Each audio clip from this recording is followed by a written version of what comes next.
Cette émission vous est présentée par CIH Bank.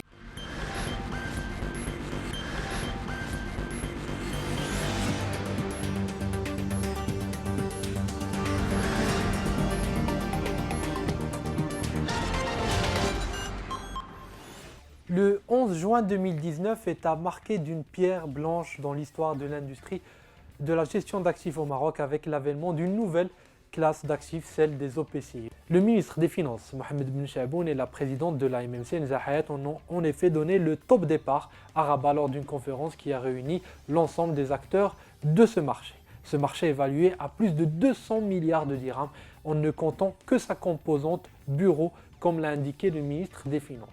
Nza Hayat a pour sa part rappelé que le Maroc était le 38e pays à lancer les OPCI.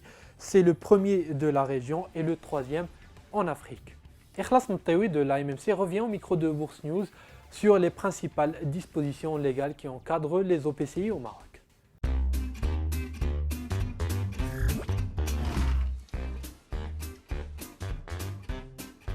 بدلت الدار والخدمه حتى لاجونس ما فياش. لا ما تخمم، حنا نجيبو في البنكه حتى لعندك وغير من لابليكاسيون. بعيده من هنا شي لابليكاسيون ديال لا ميتيو غير حداها. واخا ديني ليها. يلا نمشيو لها. مع السياش موبيل يمكن لكم تبدلوا لاجونس ديالكم غير من لابلي بلا ما تبدلوا لا كارت لا شيكي لا نمره ديال الكونت. ما تجيبش ليا معاك واحد الكرات ونسيتهم في الدار القديمه. ولا لقيتي نسيبتي عندك تجيبها. تيليشارجي من دابا لابلي سياش موبيل وحلوا كونت في الحين.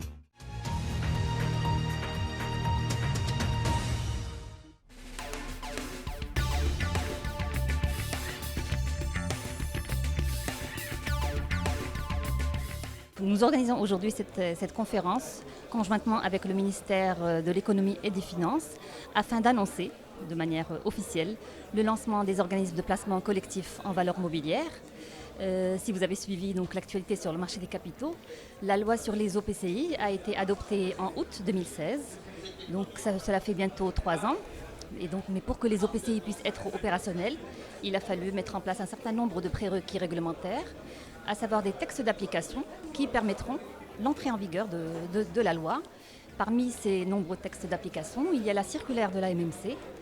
Donc, une première circulaire a été publiée en avril 2019, donc il y a moins de 2 mois. Cette circulaire porte sur l'agrément des sociétés de gestion et sur les obligations de moyens que les sociétés de gestion d'OPCI devront mettre en place pour pouvoir gérer ce nouveau produit, pour pouvoir lever l'épargne et l'investir en actifs immobiliers. Donc la circulaire aujourd'hui a été publiée. On a plusieurs opérateurs qui s'intéressent à ce marché, qui ont déposé des demandes d'agrément que nous sommes actuellement en train de traiter. Et donc on peut s'attendre à voir les premiers OPCI avant la fin de l'année. A noter que les OPCI auront un avantage fiscal réel, ils sont neutres fiscalement, c'est-à-dire qu'ils ne payent pas d'impôts et puis permettent aux épargnants de disposer de plusieurs exonérations. On y reviendra dans un dossier détaillé sur Bourse News lors des heures qui viennent.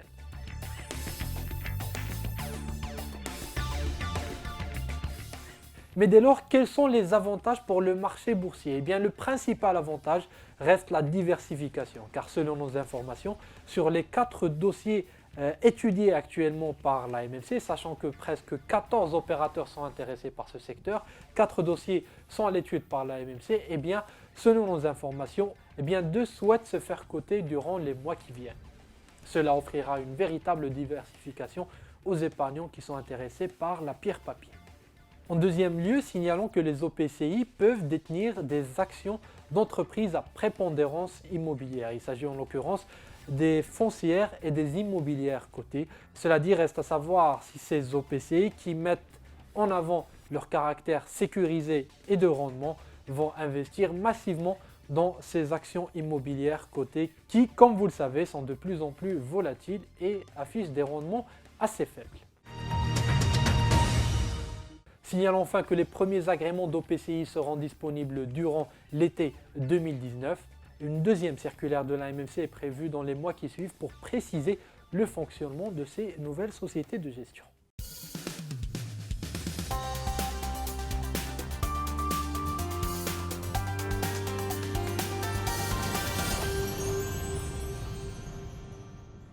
Cette émission vous a été présenté par CIH Banque.